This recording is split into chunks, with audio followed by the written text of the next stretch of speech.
such a beautiful, beautiful film. Thank you very much. Thank you. I first saw it in Cannes and I was totally blown away. And yes, we obviously featured you on the cover of our last issue.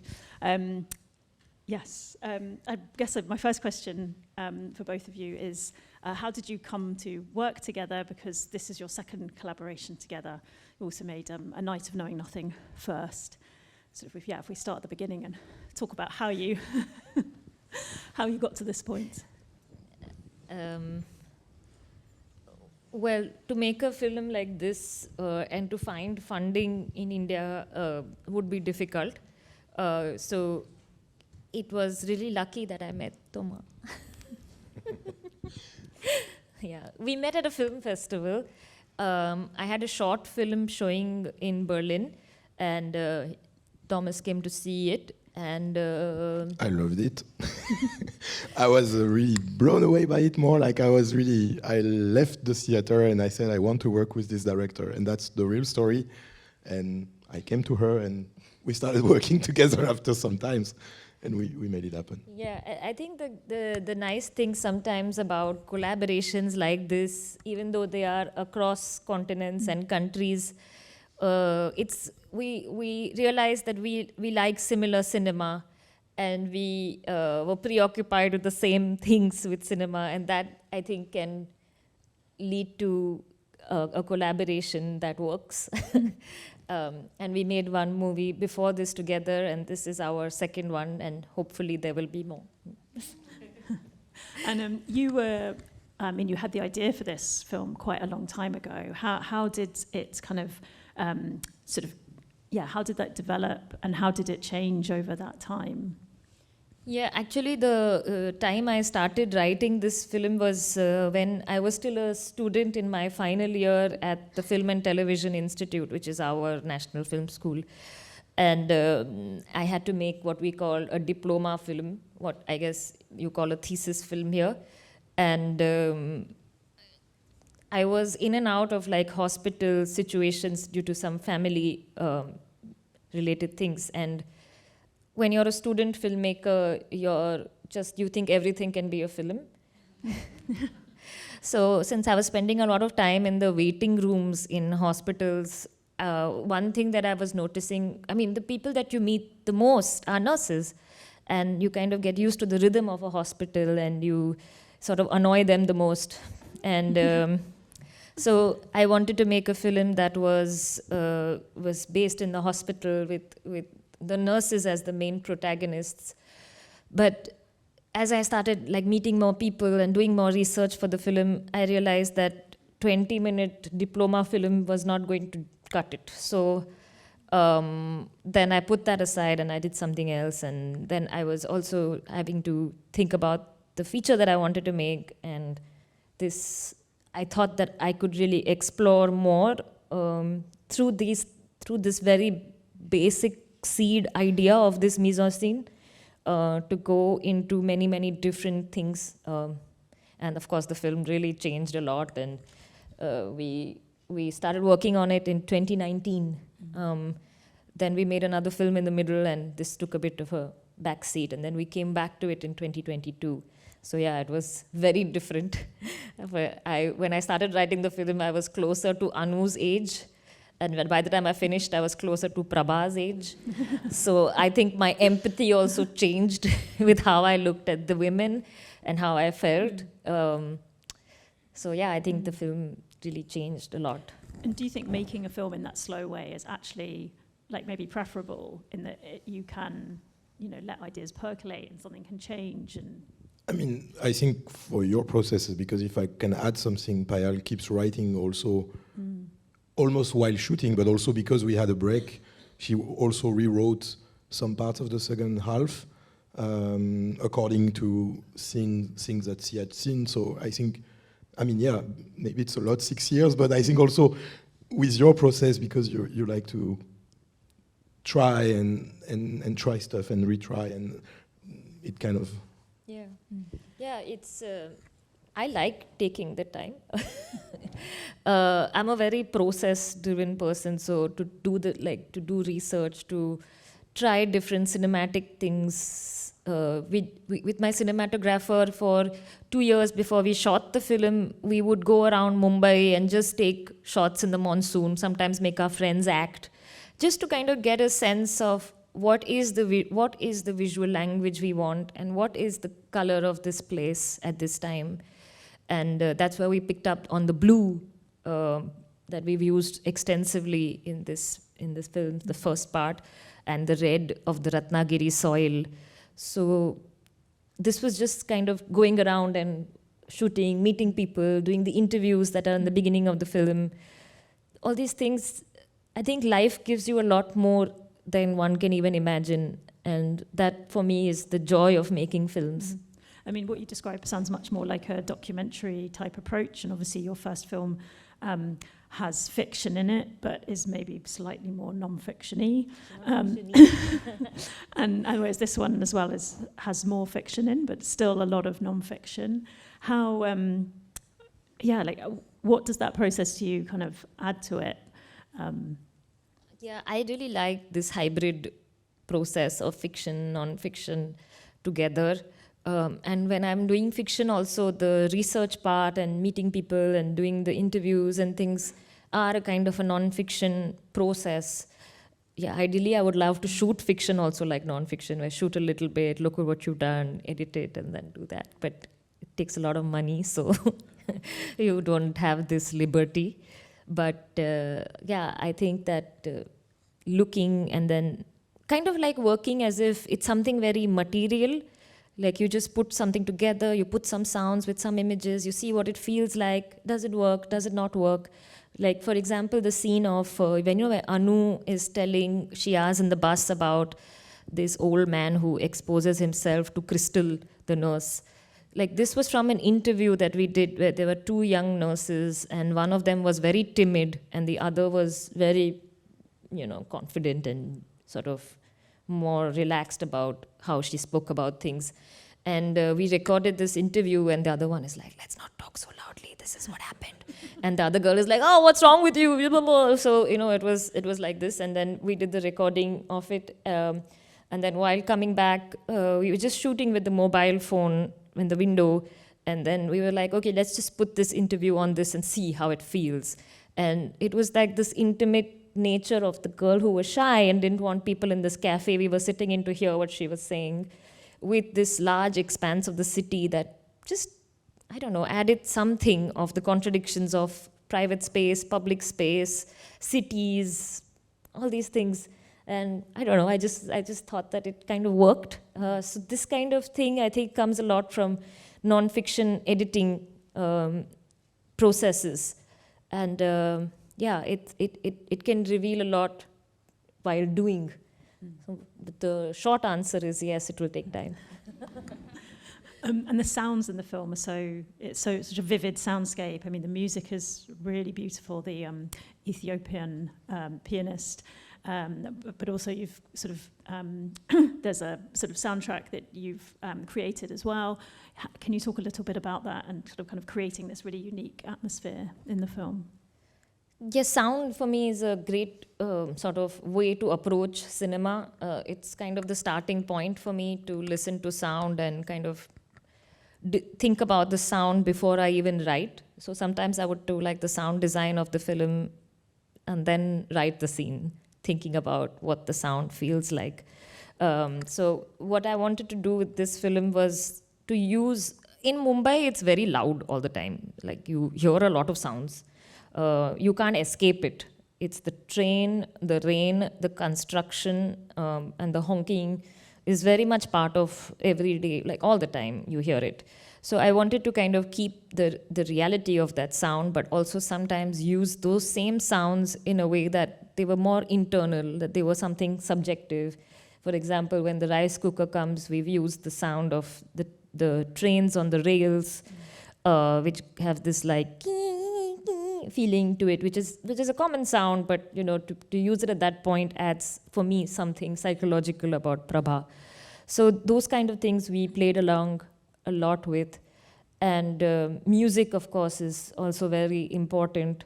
So the music we have, which is kind of like the leitmotif of the relationship between Anu and Shiaz, which is, like you mentioned, the music of Emma Hoy Sege Mariam Gebru, who was an Ethiopian nun, and she made this incredible body of work. If you're like this piece, you can Google her and you'll just have the best day of discovery, because it's just amazing. And when I heard this music, especially the Homeless Wanderer, the one we've used the most, it made me really kind of feel this sense of delight.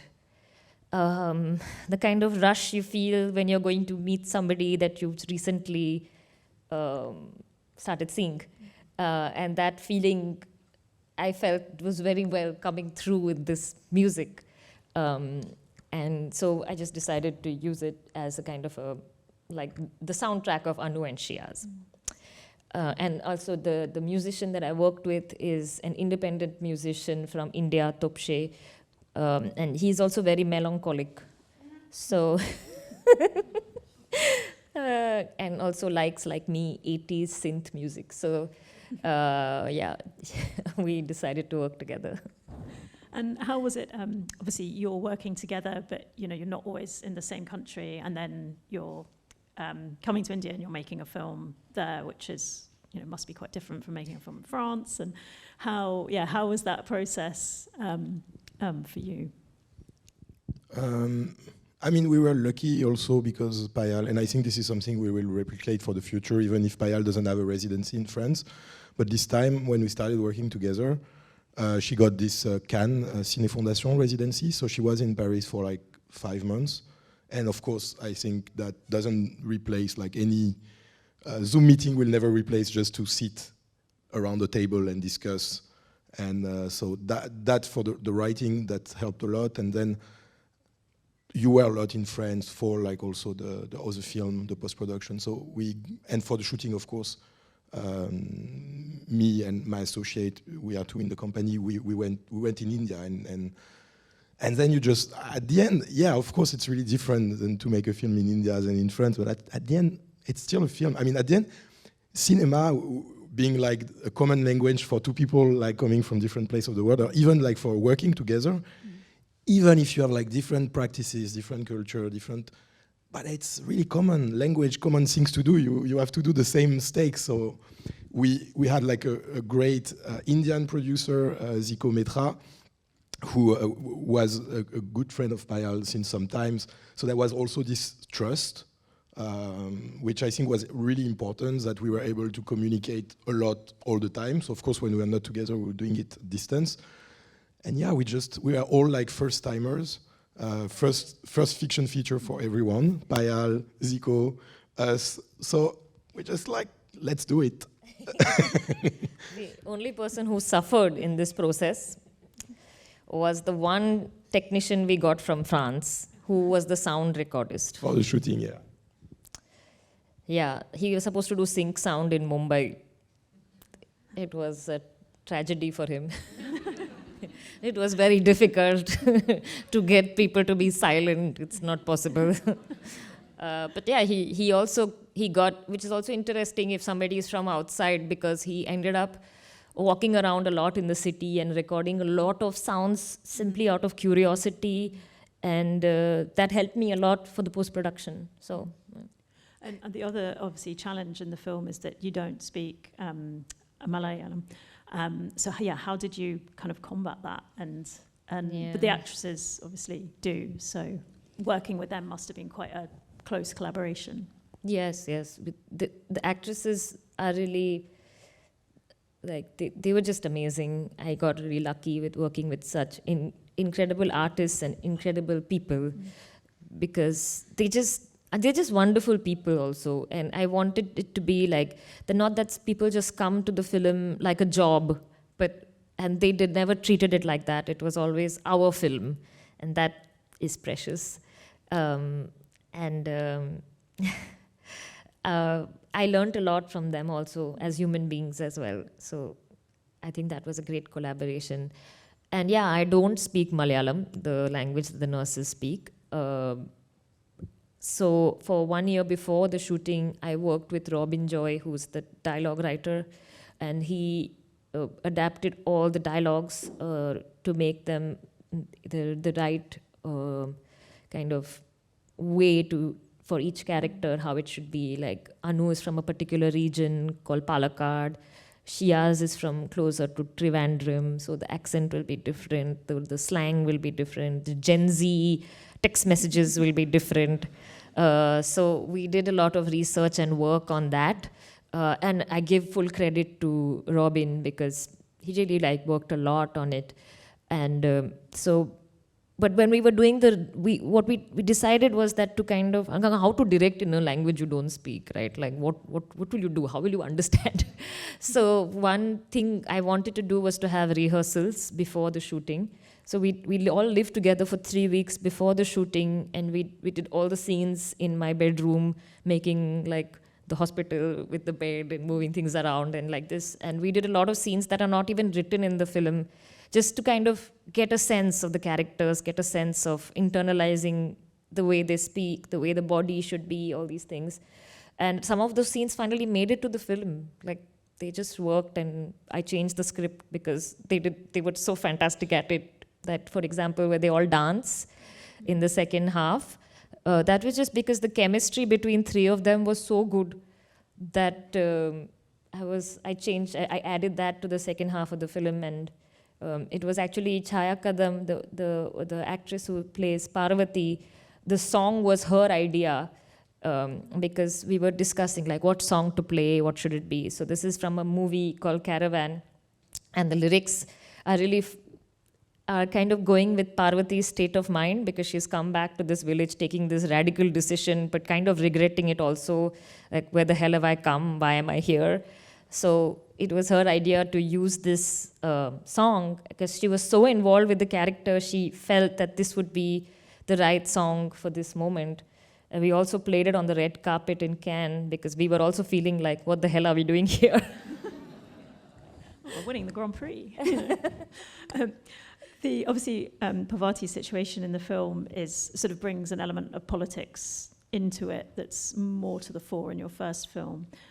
How did you sort of come to think about this kind of being a sort of theme in the film? I mean, it's hard to talk about Mumbai without talking about this violent gentrification that is taking place, and the sort of displacement of people within the city to further away because of this land boom that's taking place. And since the film is based in Dadar and Lower Parel area where the cotton mills used to be, and it was a very big part of Mumbai visually and economically, and that there was a strike in the 80s, after which all the mills slowly shut down and everybody lost their jobs. So a lot of the men lost the jobs, and it was the women, and they were mostly from this region of Ratnagiri, which is in the second half of the film that you see, that they go to. So a lot of them had to go back, and so it was the women of this region that sort of became the sole breadwinners of the family, and they were really, a lot of the women that I met also were really fierce, and there's no time for self-pity and this oh, life is like this, because you just have to get on with it. And that was the kind of character Parvati is, and that is very much how Mumbai is. That is the contradiction of the city. It liberates you, it gives you a space to be anonymous with your boyfriend in the dark, but it's also a really shitty place. And it's both these things. So if I wanted to talk about the city, it was hard not to talk about this. Yeah. Let's open up to some audience questions. I don't know if anybody has anything they want to ask. Yes, just over there. Just wait for the microphone.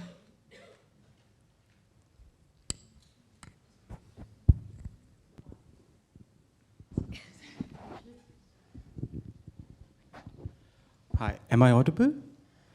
Hi, Payal. Thank you for the movie. It was great. I'm from Bombay as well, and I really liked the sort of the contrast between the city of dreams, as it is called, and the city of illusion, the Maya Nagari and Sapno Ka Sheher dichotomy, and the way it was reflected through the cinematography, where you were really trying to focus on these close, congested shots near the station with the JCB crossing by. And that's really the experience of Mumbai in a sense.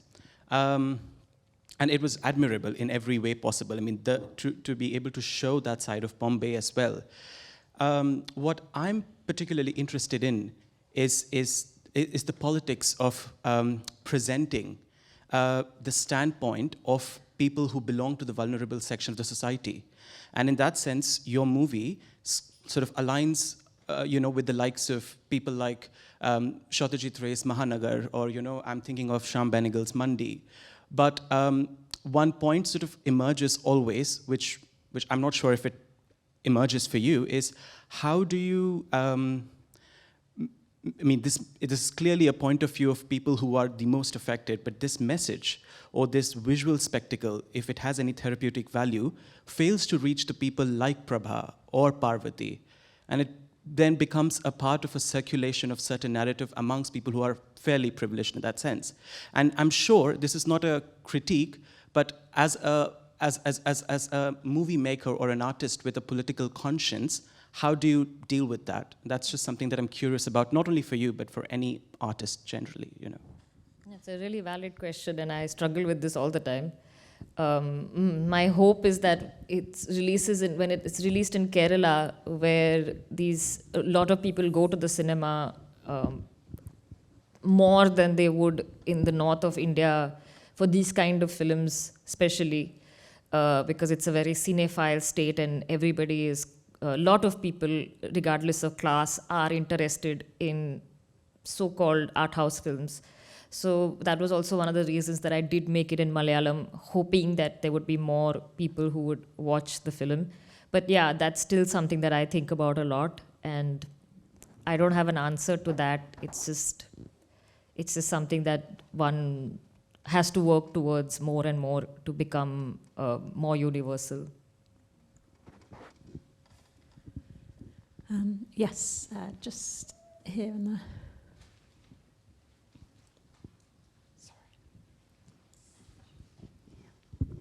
Hi, congratulations on the movie. It's so beautifully done. But a very interesting thing that I noticed was this is the first time I've seen such a fast and chaotic life of Bombay in a very consciously paced out way. Like, I've seen these streets, I've lived very close to Dadar, I've walked past these points so many times, very weirdly never having the time to look at smaller parts of these or notice people's expressions or watching a man facing a fan. And was it a conscious idea or effort to show the slowness in Anu and Prabha's life specifically while you're showing that such a hectic, chaotic life, like things where Prabha is washing her clothes, or even how Anu is getting bored towards the second half of her day? And is that what you... Because when I read the title for the first time, is it the light, is Mumbai the light, and the life that they imagine is the light, but it's the slowness? How does it really all play together? What was the idea behind putting these few concepts and scenes together? I was just very curious to know. Okay, so the title has nothing to do with that. The title has to do with hope and possibility when people find it hard to imagine another way. And for Prabha, who's kind of in this moral mess, she needs to get out of it to kind of see that there is a way possible. So that's what my intention for the title was. The title in Malayalam is Prabhayai Ninachadallam, which is everything that Prabha thought, all you thought of is Prabha, and Prabha is light. So that's the logic, but you can make as you want from it. That's open. But I mean, I don't know. I notice there's a lot of waiting in Mumbai also. There are long queues to take a bus. There are long times that you wait. I don't know whether you've been to a doctor where you have to wait 3 hours quite often at a doctor's clinic. Even if you have an appointment, that is very much also part of Mumbai life. So waiting is very ingrained for me, at least, in Mumbai life and culture. Waiting for the train, waiting for the bus, waiting, yeah, because there's just a lot of people and we are waiting a lot to get the turn. So for me, waiting was something that I wanted to have, especially in a doctor's clinic, because I've waited many hours in those places. So that was something that I felt I wanted to do. And for me, the characters, I mean, everything is specific to certain reasons. So for me, Anu is not, she doesn't like the job that much. She's probably there just because, it was a way out for her. Nursing profession is one that a lot of women can leave their home and legitimately go somewhere else to work, especially like if they're from a smaller town, then it's a way to kind of escape that. And you have to be good at the job. So she's obviously a smart girl, but she doesn't love it. And she's not like Prabha, who's like, yeah, I will take an extra shift. She's more like, get me out of here. But something that I was interested to do was to have different feelings of time. The time of waiting always seems forever, and the time that you're with your lover feels like it goes like this. The time of work always seems long, but the time of relaxation feels that you never had enough. And the subjectivity of time, for me, is a special instrument in cinema that you can play with as a palette in your... And you've captured it so well. Thank you. And the time between the first half, where it's much more pressured life, and the second half as well. It's nice. The first half is more, for me, faster because it's many days, but the second half is just one day. So, the feeling that you don't that much time in the city, it's this capitalistic feeling of time. But on a holiday, which is although a sad holiday because they had to leave their friend, but the time really slows down. And that was also something. There's another question. Yes, I think towards the back.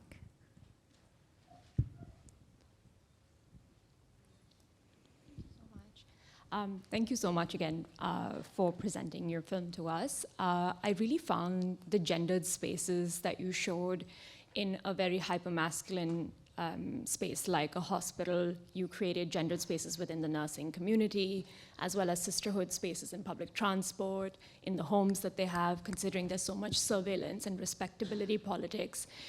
It would be really wonderful to hear how you decided to set such intentional spaces without kind of like the male gaze, and what that meant for the actors and characters who were women. Thank you. Yeah, I think the hospital space was something, especially because if it was geared towards like gynecology, then it helped me to talk about a lot of other things which were like not in this, like which were not part of the plot, but I could meander a bit, like whether the Anu's giving the contraception or we're looking at this bloody stinky placenta. For me, all these things I wanted to also talk about, but so the hospital space became this mise-en-scene that helped with some of these things. There were many other scenes also to do with the body, and which didn't finally make it to the film. But yeah, it was... I don't think I really consciously thought that this is going to be, but some of these topics and some of these issues were very much part of the script and the choice that we made with the film. And the men sort of become secondary characters, or most times they're not there. Like the ones causing all the problems are not even in the film. And then literally she has to resurrect this found man to have her catharsis. Yeah, so I don't know. I think I just felt this way about the world. So it was the way I saw it. Yes. Oh, so is there a question at the back that I can't see? Hi. Hi, right here at the back. So, Payal, first off, thank you so much for a lovely film. I came here to study in London. I'm from Bangalore. And I've been following it ever since I heard about it going at Cannes.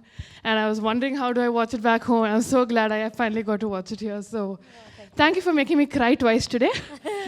But what I really wanted to know is, how did you bring about such a cross-cutting theme of, a city having so many different meanings for so many people.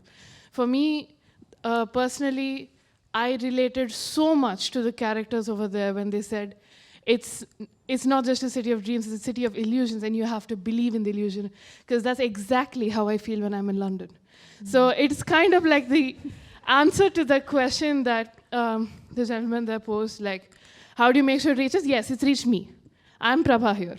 So to me, it's really marvelous how you have done it, and especially the shots in Mumbai where you kind of have a soft focus and the buildings all seem pretty, which is still by the same builder, I think, but it's still really pretty. So I just want to know how you brought that out, you know? It's so hard to bring out such an emotion, and it's so unspoken, but how did you do that? For you, I don't know. Thank you for your response to the film. It's really nice to hear you speak. I think it was just the frustration I have with Mumbai, maybe.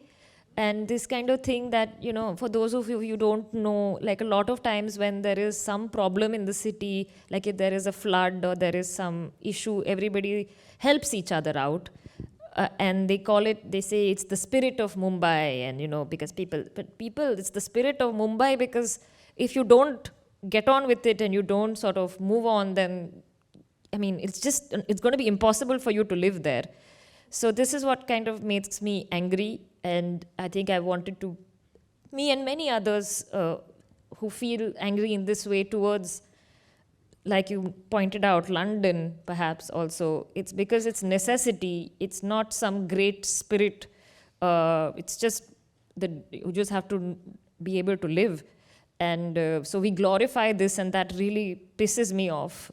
So I think it was coming from there, like just a real anger towards this feeling.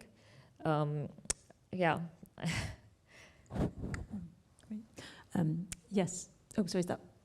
We have to wrap up. Oh, we have to wrap up. Sorry. Thank you very much. Thank you for everybody and all their questions. And thank you both to Payal and Thomas. Thank you, everybody. Thank you. Thank you for staying. Thank you.